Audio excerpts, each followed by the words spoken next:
শুধু আল্লাহর কাছে আশা করেন, সমস্ত কাজের প্রতিদান আল্লাহর কাছে চান, পরকালে আপনি সুখে থাকবেন ইনশাআল্লাহ, শেষ হাসি আপনি হাসবেন ইনশাআল্লাহ।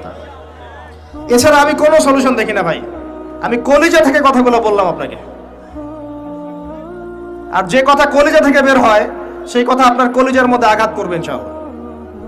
সব কাজ শুধু আল্লাহর জন্য করেন, কেউ আপনার আপন না, আল্লাহ ছাড়া কেউ আপনার আপন নয়।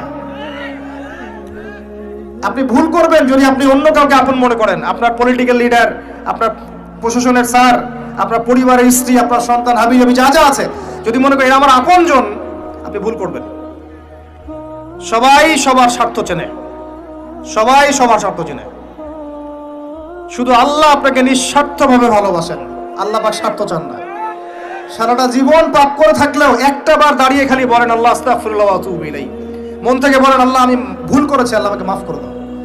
এক মুহূর্তের মধ্যে